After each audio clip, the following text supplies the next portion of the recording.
just funny. I've had a busy morning and with so much insistence in it. So this should be interesting for me too.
Greetings, this is Zariyah from the Orion civilization. We are also here with the Ancient Dragon Collective Energy. We are so pleased that you have gathered here to listen to a brief transmission on the idea of insistence, resistance, and sweet surrender. We understand that there is much clamoring for control over various timelines and how they will unfold from this your now moment and moving to what you would perceive as the future. What we would like to encourage you to reflect upon is the idea of what we would consider something like your destiny.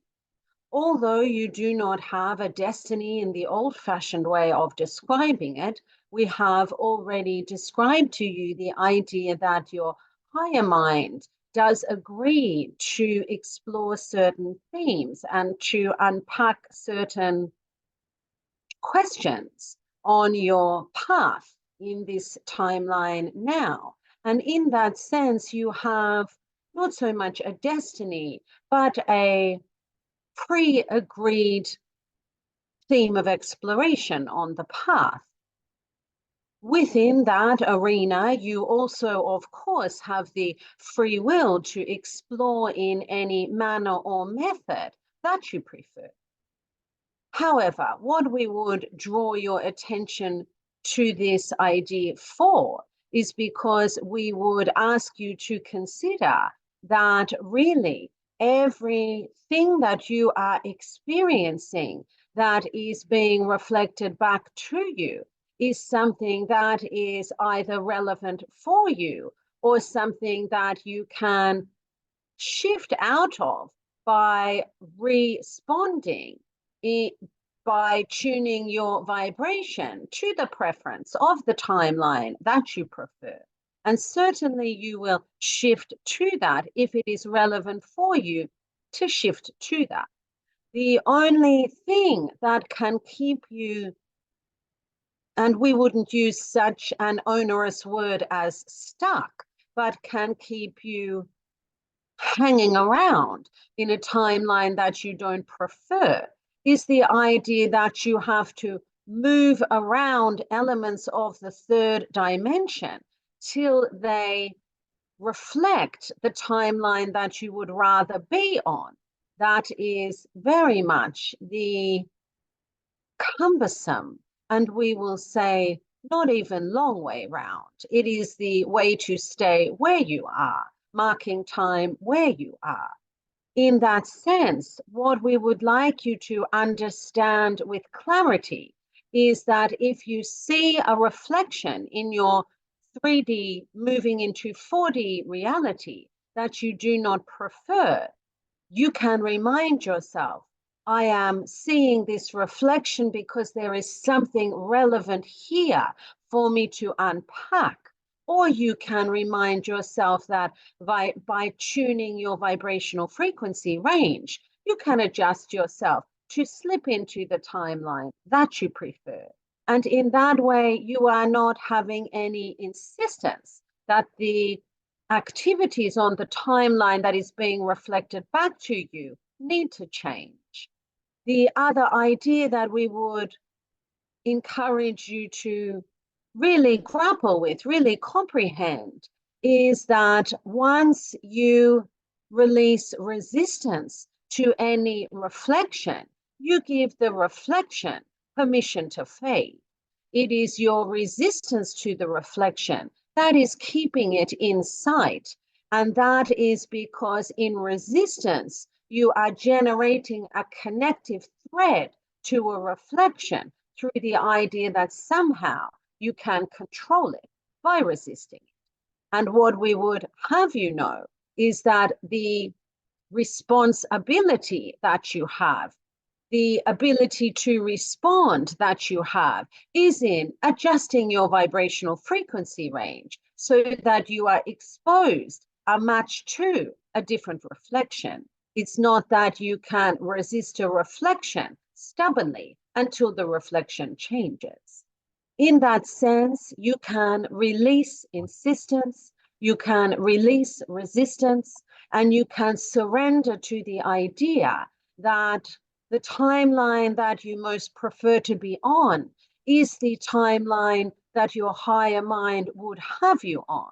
And the only reason you would be on a timeline that you seemingly don't prefer is because there might be something relevant for you to resolve, and then you can raise your vibrational frequency range and move to the timeline you do prefer. How easy a thought to surrender to. And it is in that moment that doing of the sweet surrender that you realize that the reflection has changed in a moment, in a heartbeat, in a cycle of vibrational frequency range higher.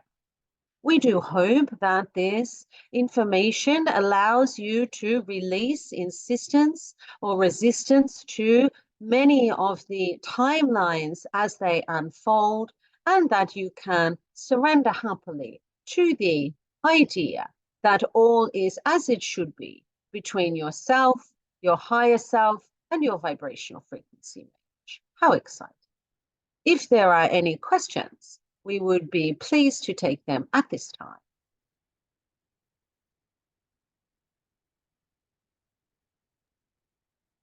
Wisong?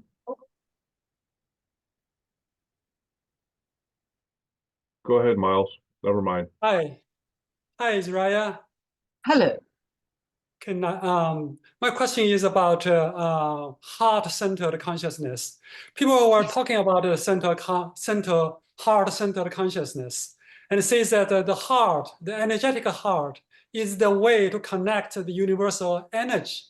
And could you provide more information about our energetic heart and the relationship between our physical heart and the energetic heart? Yes, well, indeed, in many mythologies on your planet and in your various histories, you can see the heart illuminated in flame, and there is the idea of a heart on fire, which is essentially referring to the idea of an illuminated heart. And the heart is often focused upon because it is the physical representation of the consciousness and the portal through which the higher mind can make its expression known, if you will. Your higher mind is channeling messages through your physical mind and through your emotional body, which represents through the crown chakra and into the heart chakra, and the so unique capability of human beings is that you are synthesizing all these component parts in a very intuitive way, in almost a reflexive way, an unconscious way. If you consider the journey into separation, what you are doing is synthesizing messages from your higher mind into the and through the belief prism of your physical mind and into the emotional body of your heart system. It really is a powerful symphony of activity that is taking place where you are expressing yourself in the fourth dimension, synthesizing all of those components of yourself.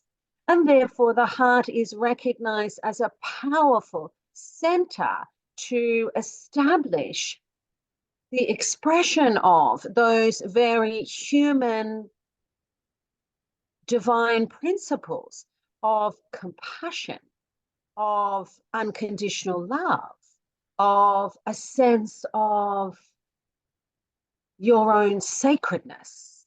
And that is why it is often referred to as the sacred heart, because it is in the heart chakra that it is most often the realization occurs that you are a sacred divine being. The heart chakra is the easiest place for you as a human being to surrender to that realization and that knowledge. There is also things that the scientific community has perhaps not necessarily known how to interpret that are relative to your physical heart.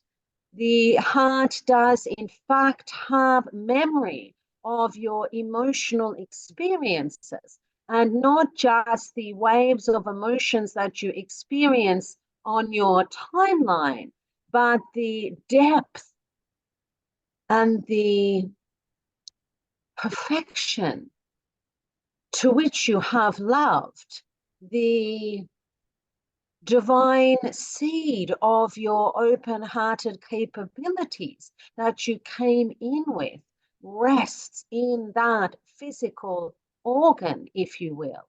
It is at the center of your physical body for a reason, because it represents the center of the process of synthesizing all of the non-physical and physical information that you have, and forming from that all that information an expression of your own divinity.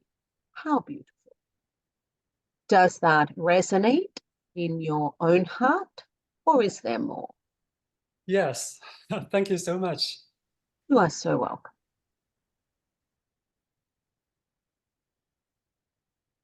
Hi, Zariyah.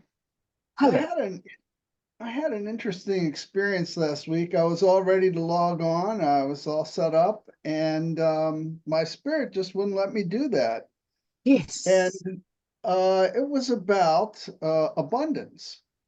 Yes. And I had a series of dreams over 4 days. The day before you spoke, my dream said that there's no amount of money that's either good or bad, except that we Yes. make it so. Yes. In day 2, I got to watch a probable Miles and a probable Reba spend a lot of money. And what became quickly apparent was that, well, if you think you're just going to spend money on this thing, but it turns out you need to spend money on that thing and that thing and that thing and that thing, and all of a sudden it's like a whirlpool sucking you in. Yes. The spending of money. Yes. And even with good intention. The third day, it showed us that the place we're living and how we're living is actually perfect for us. We Yes. don't need to spend money on anything. And the fourth day, it showed us that we have all the money we need. It was very insistent. You don't need any more money. You have all the money you need to do whatever it is that you want to do. Yes. And I think we probably do, but since we're older, it's a little frightening to spend money. Yeah, to spend this. So anyway, I just wanted to share that series Yes. of dreams, and I loved that I got to watch a probable Miles and a probable Reba spending money. Yes. How exciting. And And that's I don't have a question. I just wanted to share that experience. well, we thank you for sharing your experience of creating for yourself a series of transmissions all about abundance.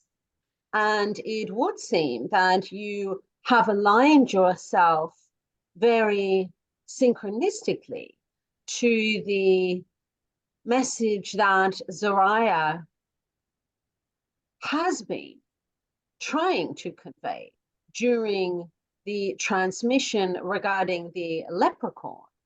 The idea that you can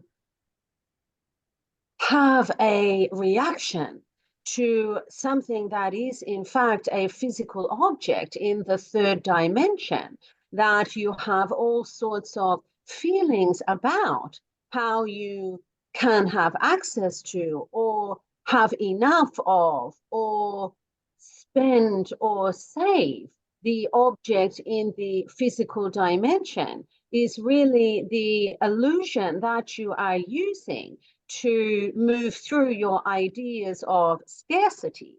And we would tell you that as part of the transmission, we were sharing that the real fear around scarcity that the physical mind is trying to resolve is often around scarcity of life, your unidimensionality, your mortality.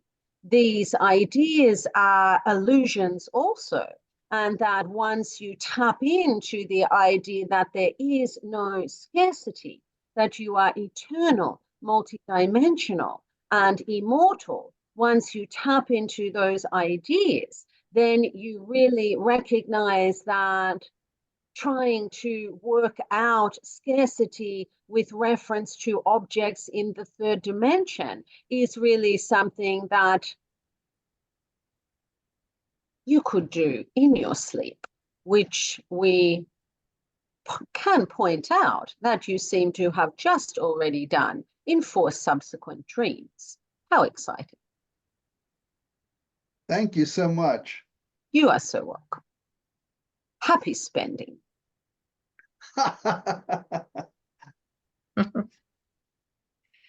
Zariyah, this is Jenny. Hello. I happen to be watching on Gaia, the Gaia station, a story about ancient civilizations, and they were talking about Gnostic origins. Yes. And they had they call it an aeon, a Gnostic spirit named Sophia, who was considered the creator of the universe, considered to be a frequency that would manifest certain humans in the material realm. And she is actually the flow of reality itself, coming from the pre-existent state of spirit. Yes. And you once told me that Sophia was my guide, my guardian angel. That gave me a big thrill that yes. she was the puzzle pieces are coming together. Yes. And I also been noticing lately a much better connection to her. Since I mentioned nature last time, I've been having a lot of things come through nature to me. And I wonder what you can tell me about this wonderful person that is my guide. Yes, well, the idea of Sophia is in fact a very, very large one and is represented in different mythologies, different schools of thought as the prime creatrix, if you will. We have had visitations through this channel of Lilith, who also represents some of that energy, but Kuan Yin, Kali, goddess Kali, all of these ideas are the hinting at the same understanding of how life is brought into manifested reality. And if you consider that the co-creative process, even just in bringing forth human life, requires the fertilization of an egg with a seed, and then the growth process through a womb and into physical reality. What you have is the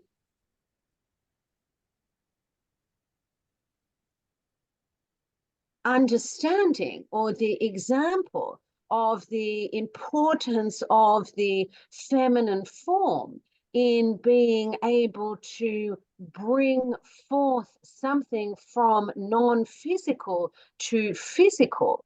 If you can imagine, every soul commences its journey into physical as a non-physical being, and it is through growth in the womb space, the dark womb, that it becomes eventually physical. And that is an instruction in the creative process, the process of manifestation.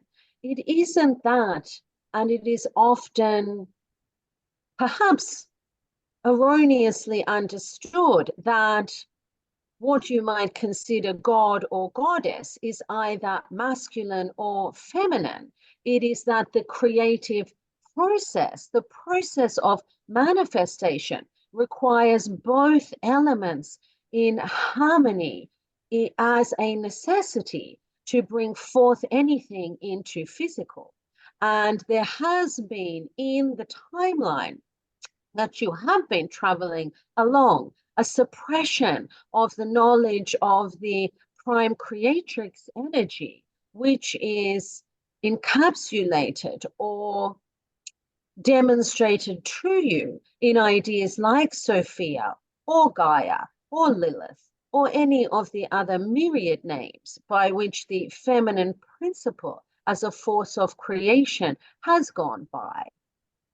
The recognition of the importance of the feminine principle in bringing elements from non-physical into physical will be reestablished in your history and in your collective consciousness through recognition of the hybridization program. How exciting. And in a sense, we have referred you before to the idea that you have timelines where you have acted as a type of spiritual archaeologist, and in a sense, coming across ideas like Sophia and intuiting that they have some knowledge about the true history of the way that your timeline has unfolded is part of that process. How exciting. We would encourage you to keep investigating what Sophia means, but accept that perhaps it is difficult to find a definitive aspect, a definitive answer or articulation to that question, because so expansive is she in her energetic form. And we are talking the creation of all the cosmos comes from non-physical into physical through the channel or through a channel or a dark passage, what you might consider a womb. It is the dark matter of the universe that makes up so much of the universe. And if you are able to try to wrap your mind around that as the energy that is being expressed through Sophia, we commend you indeed, because certainly we have not been able to fully comprehend. Does that help? Yes, it does. Thank you for all of that. You are so welcome. Hi, Zariyah. Thank you so much for the transmission today. I feel like it was like directly for me, specifically for me, even if it wasn't, it really resonated. Thank you for the I co-creation. Yeah, absolutely. I have a question about a move that I've been thinking about for a long time. And that's as much as a move from my current physical space, as a move to a different country, actually. So I was wondering if you have a download for me in that regard. 1 moment.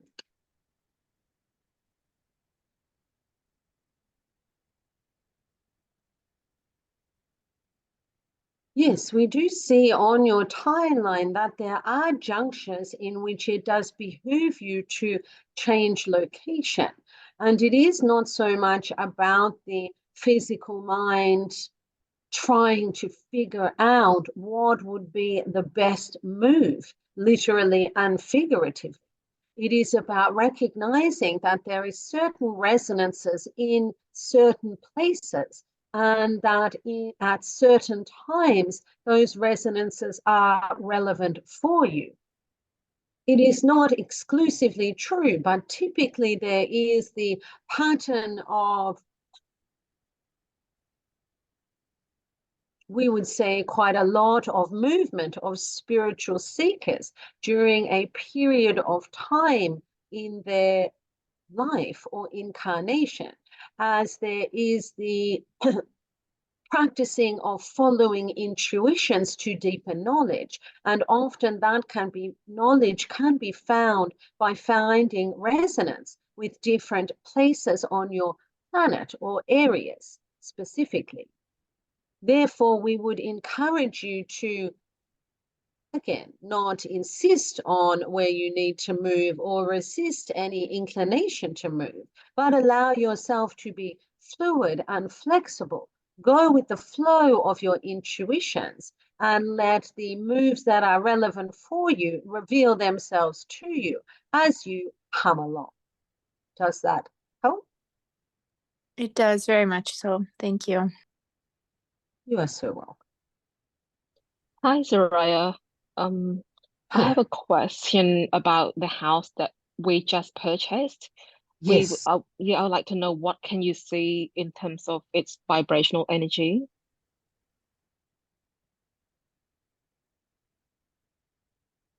One moment. Well, the first vibration that came through was home. And therefore, that is the vibration or the energy of safety around family, of grounded unfolding. The particular land that the house is on does have connections with some indigenous practices in the area. There is a residue of that on what you would consider songline that moves through that area. And therefore, it is no accident that you, as one who is deeply connected to the natural environment of your landscape, have landed on a songline, if you will. We will ask you, how does the home feel to you?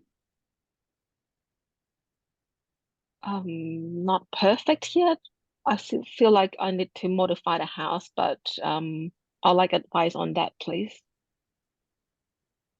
Yes, the house is often the least important part of the home, if you understand. But we have confidence in your renovative capacity. We cannot imagine that we could give you advice on that from so many light years away? Or would you like some particular advice on what to move around in the home? Oh, yes, please. And in terms of plans to kind of like create more harmony and raise the vibration in the area.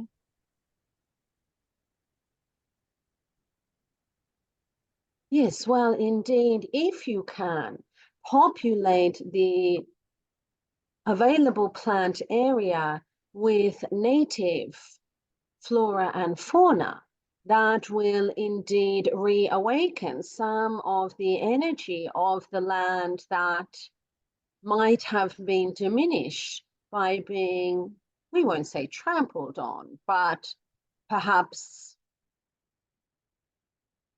used by beings who may not have fully understood the land that they were on. And therefore, if you can repopulate any available area with native flora and fauna, it doesn't have to be large. It only needs to be there to be able to begin to emit its vibration, which can communicate a familiarity and a welcoming to the land that you are on. And therefore, that should amplify the vibrational capacity of the area and indeed the house. Does that help? That's beautiful. That was my plan. Thank you. You are so welcome.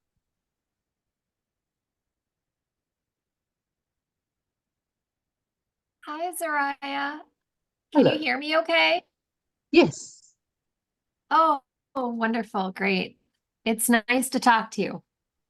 And you as well. Thank you for your transmission. It was very relevant for me. My car was recently totaled, meaning it was damaged beyond repair. And I need to Non-repair. Yeah, so they're making me get rid of it and like sell it back, and then I gotta go buy a new one. And this is bringing up, I mean, I can see why it happened. It's bringing up all sorts of things for me to look at. But I mean, I just got the news yesterday and I'm very triggered and Yeah. upset, and I'm having trouble sleeping and eating, and I want to cry all the time. Yes. So thank you so much for your transmission. It really helps, but I think I might need something, a little more guidance to try to move through this really triggering time. Yes, we do understand, and what we would perhaps encourage you to reflect upon is the idea that it is not so much about the car specifically, but the idea that you were traveling along your life the best that you feel that you can, and outside intervention has caused an enormous disruption and a sense of uncertainty and a sense of the world not being as it should be that has destabilized you. And this is really a reflection of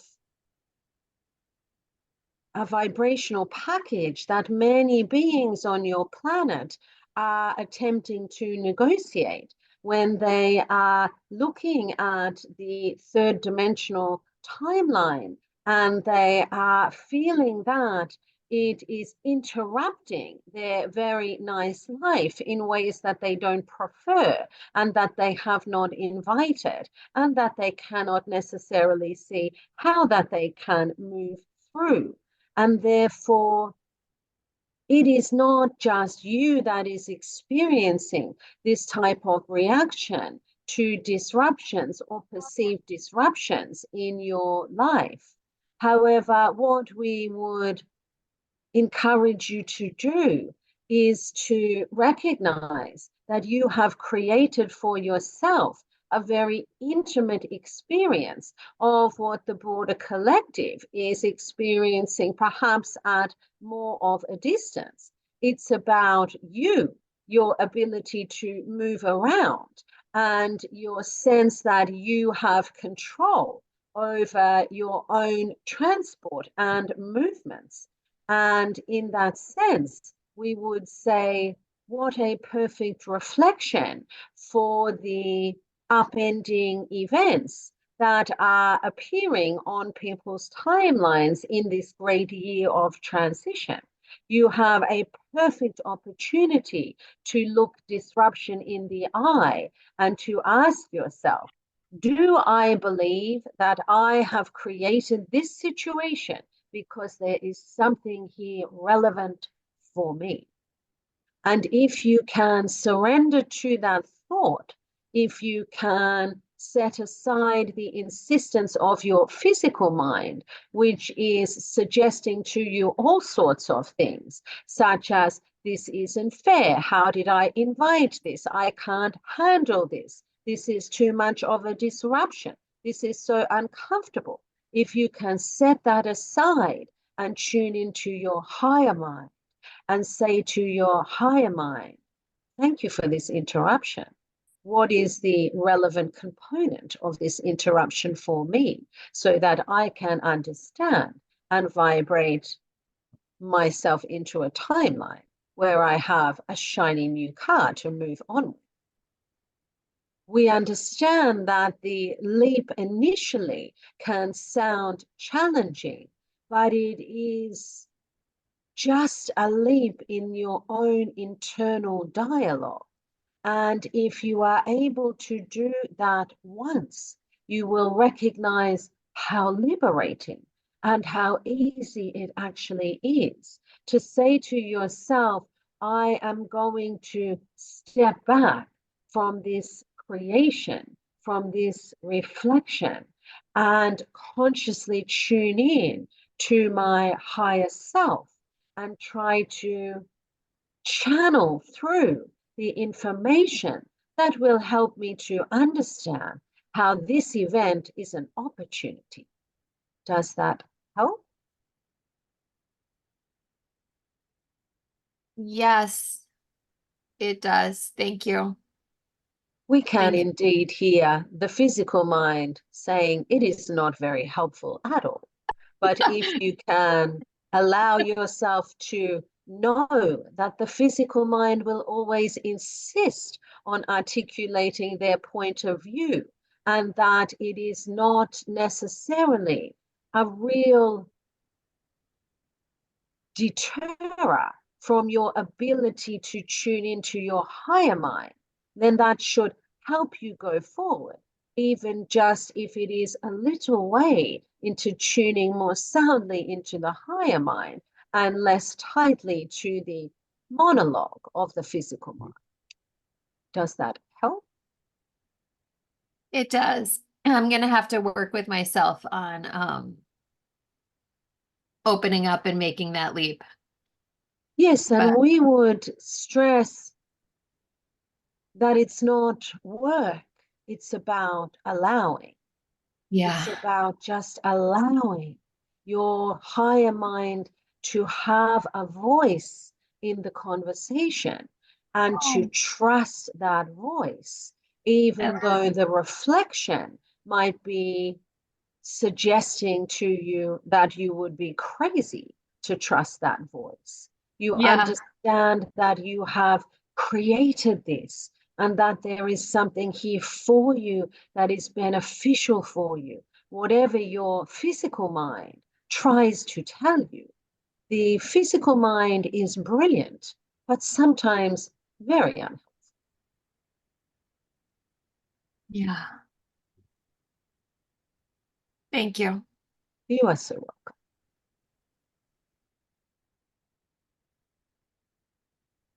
Zariyah, Hello. this is Saraswati. Hello. I was hoping you could tell me about any connection I might have, any counterparts or beings in the Anuhet race. Oh, hello? Hello.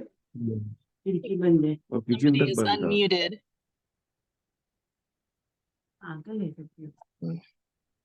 But anyway, I've been excited to connect with the Anuhet civilization or race since I've heard about it from Bashar.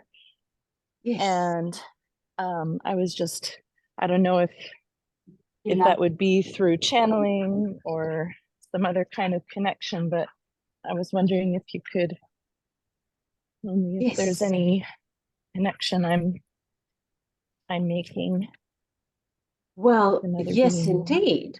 And we would tell you that the first precursor to making a connection with a counterpart is that feeling of excitement and resonance when you come into contact with some aspect of that, be it a description or a memory, be it a piece of information or some artifact. And in the coming into contact with information about a race, civilization, or historical time period, if you feel a flutter of recognition that you cannot particularly place anywhere, that is a good indicator that you are being drawn down a path by a counterpart. And it is not that those moments happen all at once in your, what you would consider your lifetime. They come up for you in moments that are relevant for you to make that connection. For example, many members of this group have been making connections with what you would consider pioneer counterparts or counterparts who are working with the land. And that is because as you are moving through this year of transition, you are really pioneering into the fourth dimension, and you are drawing on the knowledge of those counterparts for this specific time. And that is how the whole ecosystem of counterparts really serves you. It is because they have knowledge for you that is relevant for the unfolding of your timeline now. And therefore, if you have a connection that has some resonance for you, and it might just be a single word, and if that single word triggers in you a curiosity, a desire to know more, a sense of familiarity, then you can rest assured that you have some counterpart experience there. And now is the perfect moment to explore and uncover that. And it is in the journey of exploring and uncovering that you strengthen your connection to the counterpart system of information sharing, and you become better and better at it. How exciting. Does that help? Yes, thank you. That gives me some more confidence to pursue it. Would you be able to give me a name of any counterpart or being that is willing to connect with me, and any guidance towards how best to connect with them? We cannot pronounce a name, but we are having some letters. A-K-H-A-M-E-N. Okay. Thank you. Is there any guidance on how I could best go about connecting with this being? Yes, the primary guidance for connecting with counterparts is to be open to synchronicities and to learn to see with the eye that recognizes that there is no accidents, that there is more happening in your physical reality than you may previously have understood, to not dismiss events as coincidences, or to find any sign or signal too small to be a message to you. And the more you allow yourself to recognize the signs and synchronicities that are presented to you in your dream state, but now as you move into the fourth dimension, also in your waking state, the more you are able to recognize them, the more you pull a thread, so to speak, on a jumper, and you start to unravel the whole illusion. What happens when you unravel the whole illusion is that you step into a deeper level of seeing, more of the way reality really is, and more of the way reality really is becomes available to you, including your whole system of counterpart exchange. Does that help? Yes, thank you so much, Zariyah. You are so welcome. Happy hunting. Thank you. Hello, Zariyah. I'm so grateful Hello. to be able to speak to you again. And you as well. Thank you. So, if you may recall, last time I was discussing with you for quite some time about getting to the flow state. Yes. I try to speak louder. Getting into the flow state that I prefer, and the challenges I had with that. Well, Yes. I've gone through those challenges and learned from it. It's no longer a challenge anymore.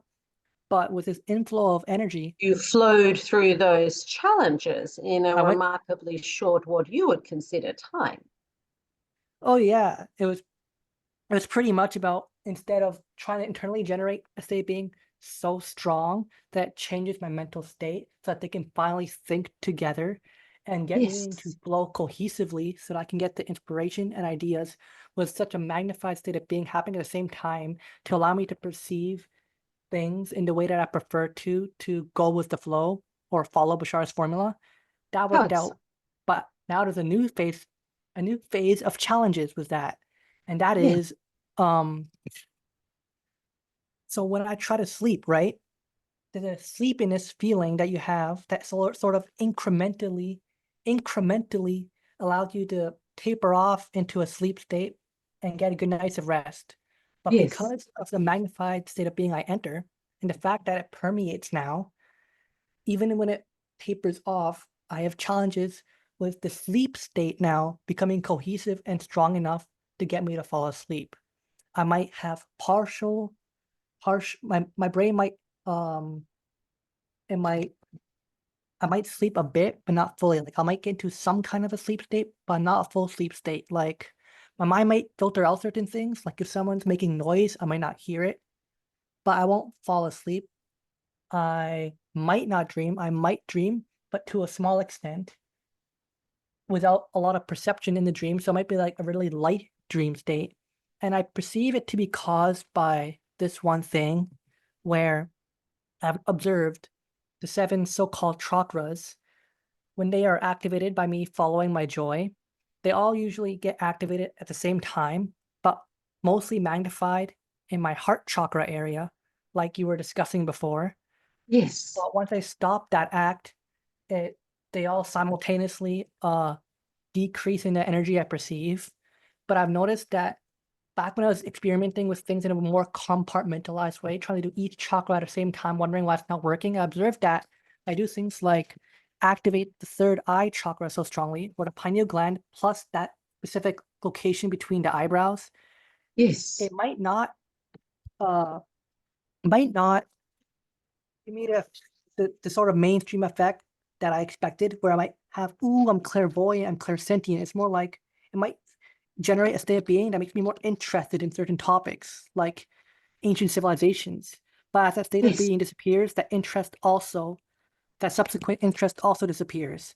So that's why I went with the formula, because it activates them all and it gets magnified so strongly through my heart. But because I have challenges with sleeping now, my theory to go through this challenge is to follow the formula a bit more. But when I'm tired but not sleepy, that's challenging because I don't have the urge to be active at night in order to ignite the sleep state strong enough to sleep. So I'm wondering if you have any other advice for me to look at to help me get into the sleep state when I prefer to sleep. Yes, well, the first thing we would point out is that only recently you were discussing the challenges you were having with maintaining a flow state for more than just a brief period of time, being able to maintain that momentum. And now you are here discussing the challenges of being able to slow the momentum because you have so fantastically manifest the flow state that you were seeking to create. And we would ask you to recognize how proficient you are at generating solutions to your perceived problems, and how that process of generating solutions to your perceived problems is such a thrill, is part of the joy of being in the fourth dimension, because you can feel yourself catch up with yourself and recognize that as immediately as you resolve one perceived challenge, another one pops up for you to grapple with. And that is really the joy of the fourth dimension, that it never ends. The thrill of catching up with yourself never ends. And in that sense, we would say we don't think you need any particular recommendations to manage to induce in yourself a comfortable sleep state, as you have already perhaps described one way that you could do that, which is by recognizing the signs and symptoms of, or indicators of, when it would be an appropriate time to sleep based on congruence with your physical form, rather than trying to follow a schedule that may not necessarily naturally align with the ebbs and flows of your own physical form. You do understand that many beings are different, and you have this demonstrated in your animal kingdom with the idea of nocturnal beings, with the idea of hibernating beings. The relationship between sleep states and wake states is quite individual, not just to species, but to your own particular way of being in existence. And therefore, if you allow yourself to reveal to yourself what is the most suitable cycle for you, you will likely have an easier time in transitioning into the sleep state as you describe it. But we think in your discussion of it, you have already revealed to yourself how to solve that quote unquote problem, and you will be on to the next thing in no time. Does that help? Yeah, thank you, Zariyah. You are so welcome. Hi, Zariyah. Hello. In the last 4 weeks, you have arrived at your transmission to us with dragon energy. And yes. I like that idea, but I'm not sure why I like it. And I imagine it's not a coincidence that that dragon energy has appeared as we've started our second half of 2024 on this timeline. I'd love to hear you talk a little more about dragon energy, what it is, why it's appropriate, and why now for this dragon energy company. Yes. The dragon energy really is one of the more ancient energies in the cosmos, in the universe, in fact, and older indeed than the Orion civilization, if we are thinking linearly speaking, of course. The idea of the dragon energy appearing at this time is the recognition that you are transitioning and have indeed transitioned into the fourth dimension, and that in that transition there is much upheaval and there is much disintegration of what you would have considered before fairly sound illusions. The dragon energy was key in what we would consider the safe descent into the third dimension. They are representative of the basic physical elements, the fire, air, land, water elements that make up your experience or your environment in the third dimension. There is also connections between the dragon energy and the energies that you were referring to before, such as Sophia, Lilith, Kali. The prime creatrix energy is also